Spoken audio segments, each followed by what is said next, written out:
Damos gracias al Rey Dios Todopoderoso que nos permite llegar hasta sus hogares en esta mañana hermosa de este día de junio, 3 de junio.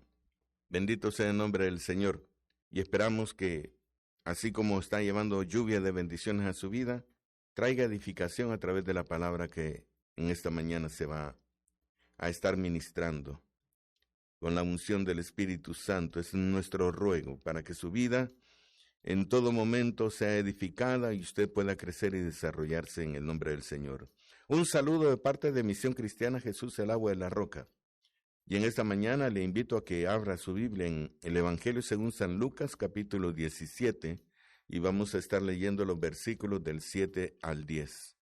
Y la palabra del Señor la leemos en el nombre del Padre, del Hijo y del Espíritu Santo.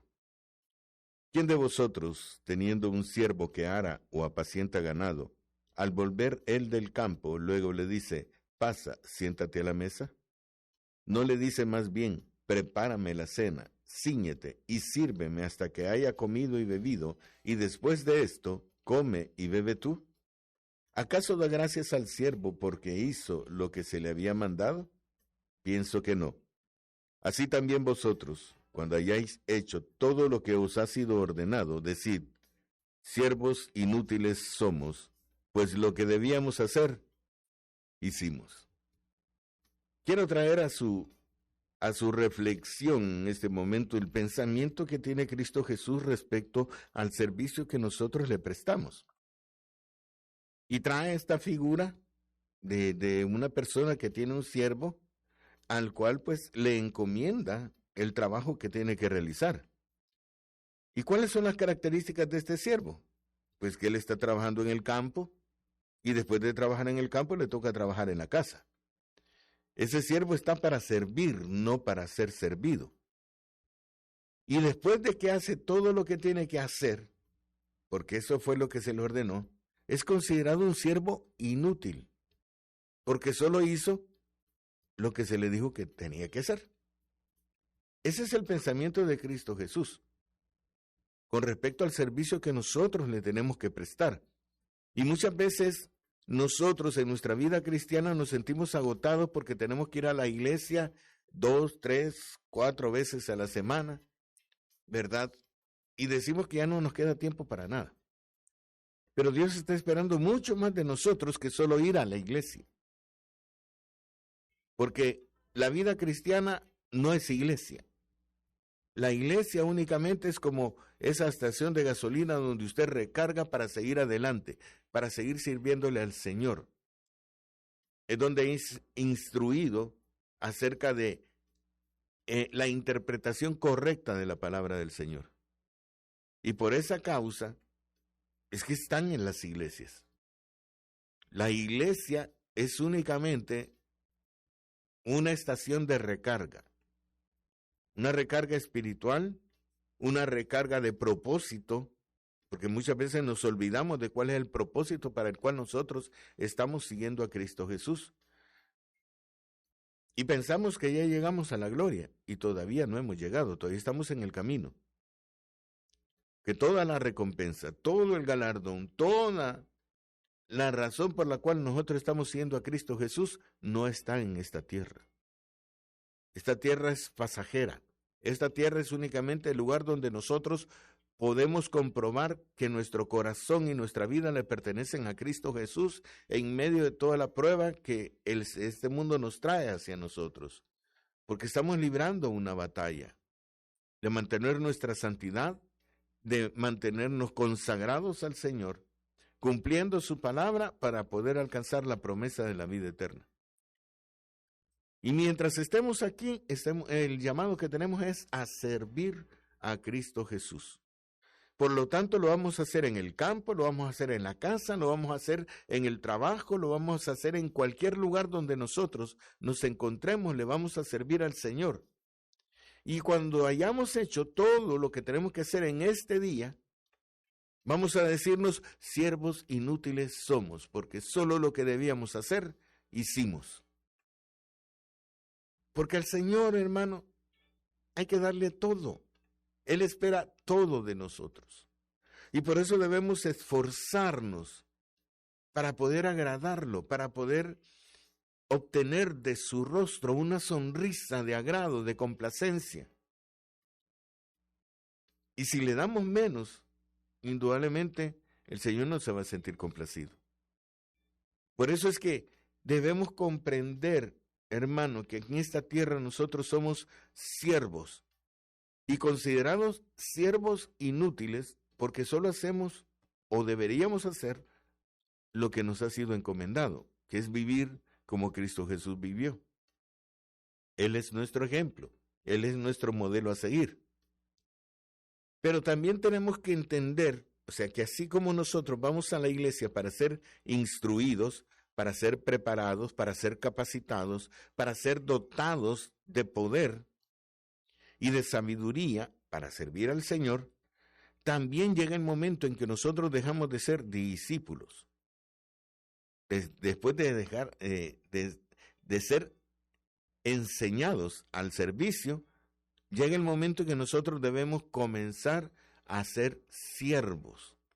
Dejamos de ser discípulos y comenzamos a ser siervos. Y esta es una etapa de transición. Fíjese que el hombre de por sí se resiste a los cambios en su vida. Se resiste a dejar de ser niño para ser adolescente. Se resiste a dejar de ser adolescente para llegar a ser joven, porque cada una de esas etapas trae responsabilidades. Y las responsabilidades son las que no nos gustan a nosotros. Y por eso es que cuando se llega a la etapa del matrimonio, por ejemplo, muchos resienten el cambio de la libertad que tenían como jóvenes para el sometimiento que necesitan tener en el matrimonio. Y quieren seguir siendo jóvenes, quieren seguir siendo libres, quieren seguir sin la responsabilidad de mantener un hogar. Cuando ya está casado, tiene esa responsabilidad, no se la puede quitar, ni la puede pasar a otra persona. El responsable es usted. Pero todo eso, como son cambios y son responsabilidades que se nos añaden a nuestra vida, no resistimos a esos cambios. Pero quiero enfatizar ese periodo de transición entre lo que es el aprendizaje del servicio a Cristo Jesús y el comenzar a trabajarles. Y quiero que vaya conmigo al libro de Hebreos, capítulo 5, versículo 10, que es una reflexión que hace el escritor del libro de Hebreos con respecto a lo que nosotros deberíamos estar haciendo. Y él en esta palabra dice: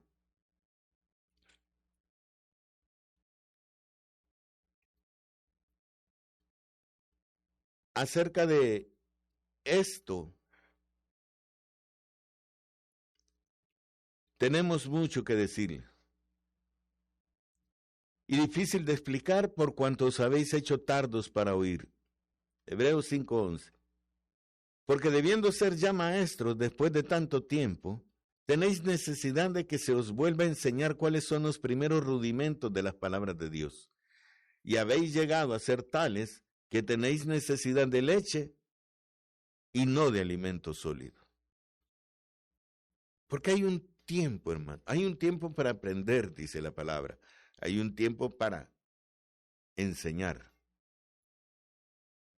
Todos pasamos de ser alumnos a ser maestros, porque tenemos que seguir guiando a los demás, sobre todo a nuestra familia.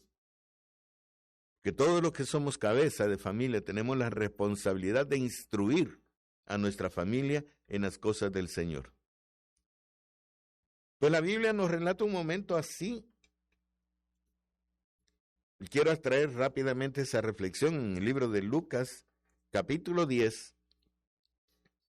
El Señor estaba haciendo reflexionar a sus discípulos. Y entonces les decía: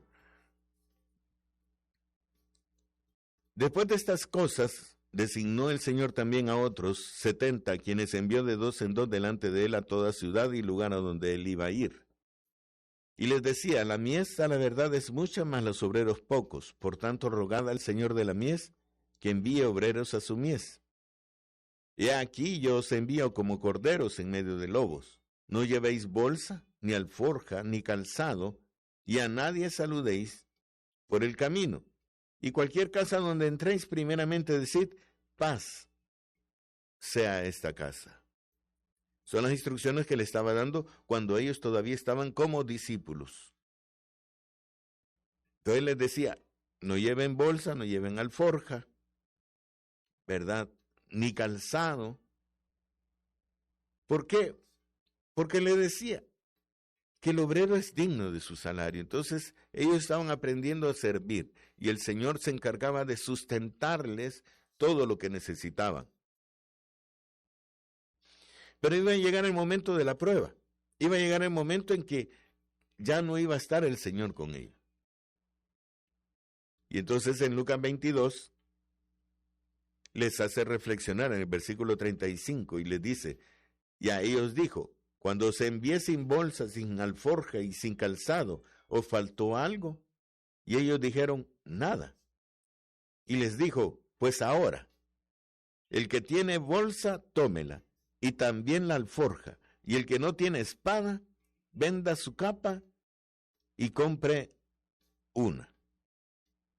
Se llegó el momento en que ya no iban a estar en la gracia, en el sustento, en la provisión.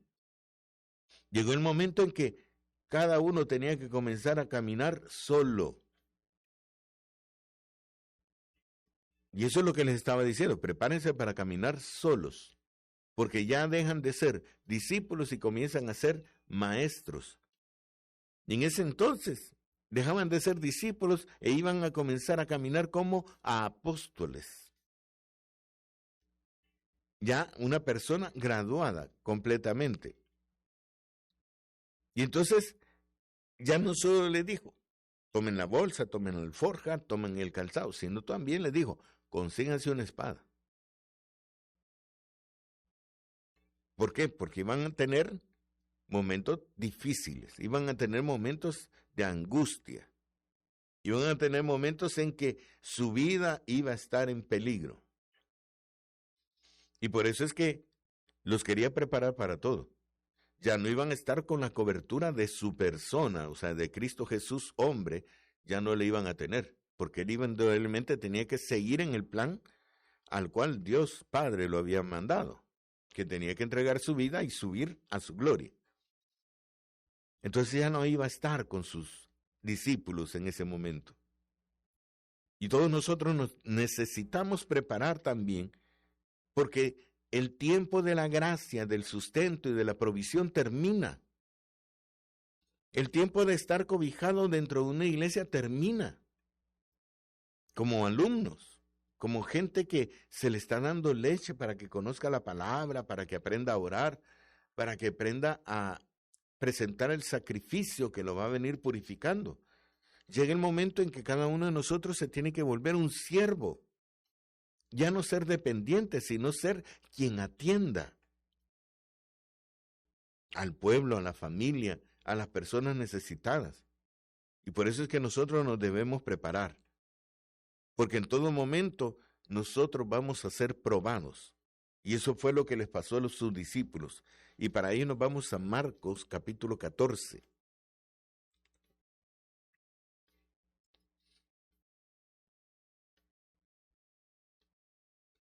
Y esto sucedió ya cuando Cristo Jesús estaba prácticamente despidiendo de ellos. Recuerde que celebró Pascua, la última Pascua que celebró con ellos, donde prácticamente les dijo de que terminaba el antiguo pacto y comenzaba a surgir el nuevo pacto. En Marcos 14 dice, luego, hablando él aún, vino Judas, que era uno de los 12, y con él mucha gente con espadas y palos, de parte de los principales sacerdotes y de los escribas y de los ancianos. Y el que le entregaba les había dado señal diciendo, el que yo besare, ese es, prendedle y llevarle con seguridad. Y cuando vino, se acercó luego a él y le dijo, maestro, maestro, y le besó. Entonces ellos le echaron mano y le prendieron. Pero uno de los que estaba allí sacando la espada hirió al siervo del sumo sacerdote cortándole la oreja. Y respondiendo Jesús les dijo: como contra un ladrón habéis salido con espadas y con palos para prenderme, cada día estaba con vosotros enseñando en el templo y no me prendisteis. Pero es así para que se cumpla la Escritura. Y entonces, versículo 50, entonces todos los discípulos, dejándole, huyeron. Mire qué tremendo. Ninguno de los que habían estado con él y que le habían prometido que no lo iban a dejar, ninguno se quedó. Todos huyeron. En el momento de la prueba, en el momento de la angustia, donde se conoce qué tanto amamos a la persona, la mayoría huye. Huimos. Yo no me puedo salir de esto. Porque cuando llega la prueba, hermano, cuando llega la situación difícil, contraria, que realmente nos da a conocer quiénes somos, la mayoría de nosotros corre. La mayoría de nosotros no quiere compromisos. La mayoría de nosotros pensamos en lo que nos va a costar.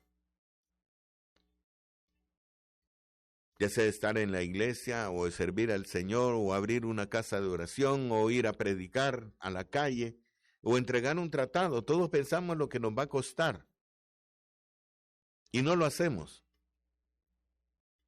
Porque nuestro servicio al Señor está condicionado a los favores de Dios. Y pensamos que todo es gracia, todo es fácil, todo es el favor de Dios para con nosotros. Pero es que no estamos en la gloria, hermano. Recuerde que nuestro galardón no es de esta tierra. Aquí estamos para servir. Esta es la viña, este es el campo de batalla. Es aquí donde se forjan los verdaderos siervos del Señor. Es aquí donde cada uno de nosotros tiene que mostrar de qué está hecho. De oro, de plata, de bronce, de madera, de hojarasca. ¿De qué? ¿De qué está hecho tu fe? ¿De qué está hecho tu amor por Dios? Porque si es oro, no importa la situación que estés viviendo, no importa si estás en el molino de aceite, en Getsemaní, no importa si estás entre llamas, tu amor por el Señor no se va a acabar. No se va a menguar, no va a sufrir ningún daño, sino que va a brillar en medio de la prueba. En medio del fuego, el oro brilla. Y es así como cada uno de nosotros debe vivir cada día delante del Señor, mostrando que su fe es de oro, que no puede ser cambiado por ninguna prueba. Los discípulos no entendieron lo que estaba sucediendo. No entendieron cuando les dije, consigan una espada. No entendieron cuando les dijo, vayan con calzado, con bolsa y con alforja. Porque ellos querían seguir viviendo en la comodidad, tener a Cristo Jesús siempre a su lado. Y que las cosas no cambiaran. Pero llega el momento en que cada uno de nosotros debe caminar solo y mostrar de qué está hecha su fe. Pero hay algo que todavía sigue en Marcos 14, versículos 51, 52, que dice, pero cierto joven le seguía, cubierto el cuerpo con una sábana, y le prendieron. Mas él, dejando la sábana, huyó desnudo. Imagínese un seguidor de Cristo Jesús que solo va cubierto con una sábana. Y déjenme decirle que ellos venían de haber celebrado la Pascua del Señor. Era un evento importantísimo para el pueblo de Israel. Y dentro de esa celebración, de ahí salieron al jardín de Getsemaní, donde el Señor comenzó a orarle al Padre, diciendo, si es posible que pase esta copa de mí, que pase. Y allí estaba este joven, solo cubierto con una sábana.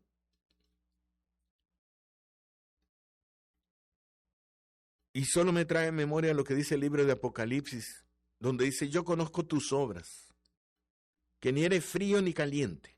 Ojalá fuese frío o caliente, pero por cuanto eres tibio y no frío ni caliente, te vomitaré de mi boca. Porque tú dices, yo soy rico y me he enriquecido y de ninguna cosa tengo necesidad, y no sabes que tú eres un desventurado, miserable, pobre, ciego y desnudo. Por tanto, yo te aconsejo que de mí compres oro refinado en fuego para que seas rico, y vestiduras blancas para vestirte, y que no se descubra la vergüenza de tu desnudez, y unge tus ojos con colirio para que veas. Yo reprendo y castigo a todos los que amo. Sé pues celoso y arrepiéntete. Porque tú piensas que estás bien con el Señor, porque estás bien dentro de la iglesia, pero el Señor no es la iglesia. El Señor es el dueño de la iglesia. Tú puedes ser reconocido dentro de la iglesia, pero no ser reconocido por el Dios de la iglesia. Por eso debemos enfocarnos y comenzar a comprender que nuestro servicio es a Cristo, no es a los hombres. Y debemos entregarnos a Él en totalidad. Nuestra vida, nuestro corazón, nuestro pensamiento, todo nuestro ser, entregárselo al Señor. Porque si no, solo están viviendo una religión. Debes cumplir la palabra, debes hacer la voluntad de Dios en tu vida. Padre, yo te doy gracias, Señor eterno, por este tiempo que nos has regalado, Padre, y que se ha ministrado tu palabra. Y ruego, Señor eterno, por aquellos que, a pesar de estar con el Señor, Señor, sus vestiduras faltan y andan desnudos, porque no han tomado una decisión, Señor eterno, de entregar su vida. Y piensan que solo con ir a la iglesia, Señor, te están agradando. La vida del cristiano es mucho más que eso, Padre. Y yo te ruego que abras los ojos de todos nosotros, Señor eterno, para que veamos la realidad, Señor, y comprendamos la forma en cómo tú nos estás viendo. Y que desde este día, Señor eterno, te comencemos a servir con total entrega y consagración a ti, en santidad y en pureza de corazón. Gracias por estos escuchas, Señor eterno. Gracias por esta radio, que siempre está llevando la palabra de Dios a todo aquel, Señor eterno, que la quiere escuchar. En el nombre de Cristo Jesús, amén y amén.